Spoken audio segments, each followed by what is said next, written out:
on the top side, at the bottom of the cup,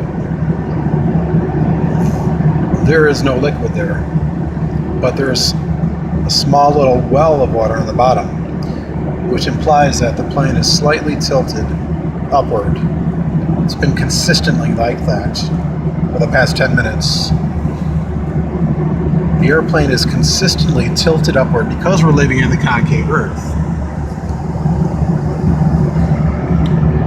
So the altimeter within the plane is gauging the air pressure, and because pressure is equalized at a specific altitude within the concave Earth, it simply adjusts its height according to the pressure, and it's consistently tilted upward.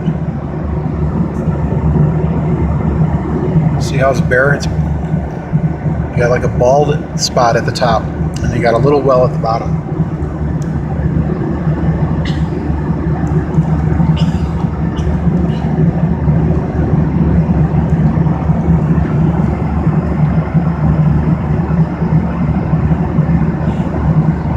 Did you ever hear of the concave Earth theory? I'm sorry?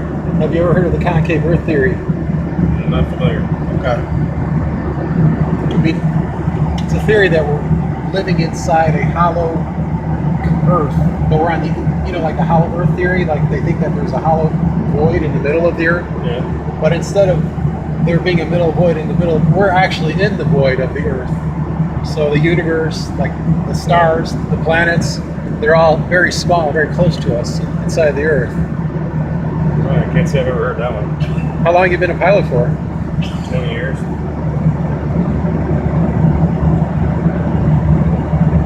How do you, one thing I've noticed when you go up high like this, it seems like the horizon always maintains at your eye level. It doesn't seem like it really ever drops. Yeah. I mean, if you were living on a convex sphere, I mean, I'm a 3D graphic designer, and I actually simulated this. I showed where, like, if I go up to like 75,000 feet, you're going to see the horizon significantly lower. Like if this was like halfway across the picture frame, I have it, when I go up to like 110,000 feet, it shows like the horizon would be like the bottom quarter of the screen, but it's not like that. No, we're probably around 33,000 feet where we're at right now. But the highest we're you never 45,000 feet. Even then, right? You don't notice anything like that. Yeah, it's pretty wild though, isn't it? Yeah, most of the artists guys that did like the high altitude stuff in the military and little tiny, it takes about 65 or 70,000 feet before you can start seeing a difference in perspective. Well, that's what I kind of question that too, because I think that the wide-angle lenses can actually bow the horizon, and also like the curvature of the windows as well. It can actually bow it as well, so you're actually getting a skewed understanding of it. I'm actually I'm a producer. I compose videos on YouTube. I talk about the concave Earth theory, and there's actually a lot of good evidence to believe that. I mean, even though it sounds completely ludicrous, but there was a geodetic test that was done back in about 118 years ago in Florida, where they they projected this air line basically against sea level, and they showed how after a span of about 2 3/8 of a mile, the curvature of the Earth, it was not curving down, but it's actually curving upward.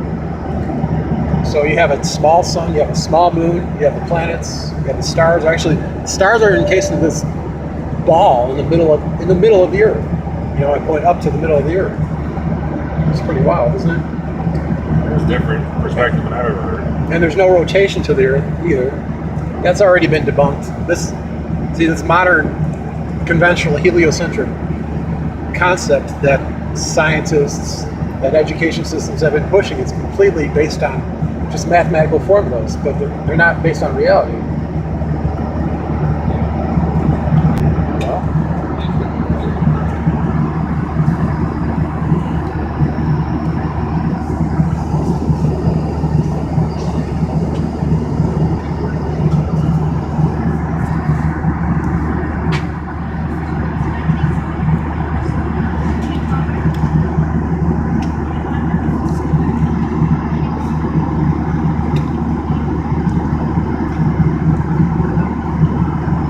like I had like the liquid in this cup at the bottom of the cup.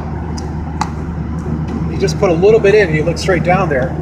You'll see that it's dry at the top of the cup, and you still have a little bit of well of the water at the bottom. So the plane is slightly consistently tilted upward, like we're going inside or hugging the inside surface of a sphere. Well, this airplane flies at about 2.5 degrees nose up. It's level flight. So the nose It's a nose up. Why is the nose up? Well, they designed it that way because they make the wing fly level, but the fuselage has a tilt to it. Do all planes have nose up?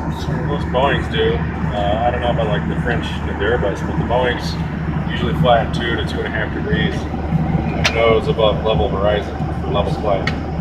That's the fuselage. You know, Yeah, I've seen the Concords do that too, right? Yeah, well, that's different. I mean, the longitudinal axis of the airplane, level flight, will fly at that attitude at the speeds that we usually fly at. And as the speed increases, let's say this airplane's probably flying about Mach 7.778 percentage of the speed of sound. All right. So let's say I was flying faster, like 0.85, then that 2.5 degrees would drop to about 1.5 degrees. Okay. So to maintain level flight as speed increases. I see. So Interesting.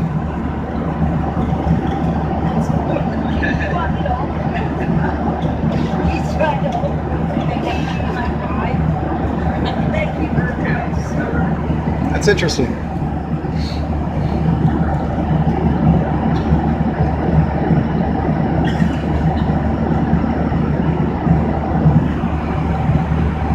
Why would the angle decrease as the speed increases? well,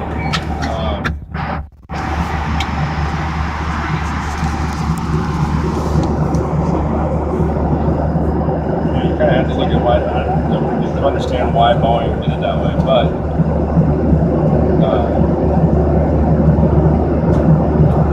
you get the wing and you get the horizontal stabilizer in the back of the airplane, which is sort of like the wing produces lift. The horizontal stabilizer actually usually produces in level flight. It's a counterbalance. So the airplane is not tilting one way or the other.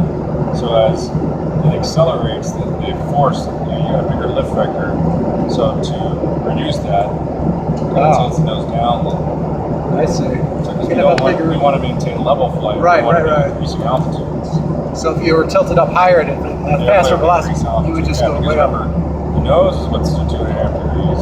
Yeah. The wing is at 0 degrees. The wing's at 0 degrees. Right. So, But the entire the entire cabin is going to be tilted 2.5 degrees as well, or yeah, you'll feel it, especially if you were flying like a bigger airplane, like a 747 or a 777, something like that, where you're looking at a much larger machine.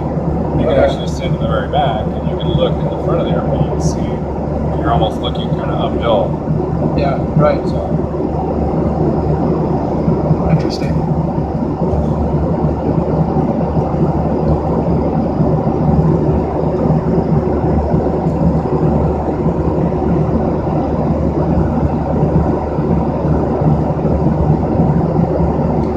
Well, yeah, even like the Nazis, they talked about this all the time, and this information was pretty much suppressed because there's really no money in it, basically. I mean, the stock market crashed, the funding for schools, for education, for everything, for scientific research.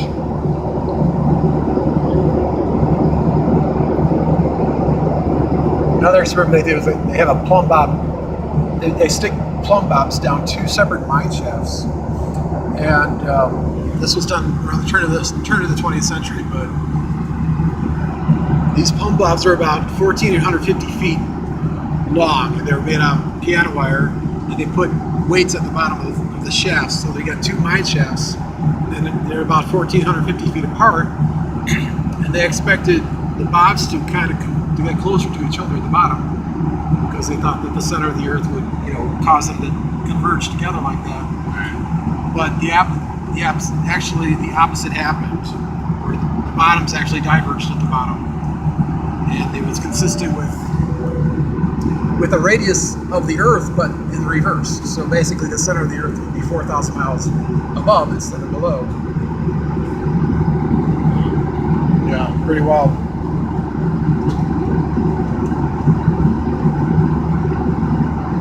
I mean, to tilt the airplane up like that within a concave Earth paradigm, where we're living on the inside of the surface of the Earth. I mean, to me, I think that would make more sense. I think that they're tilting it up because of that reason.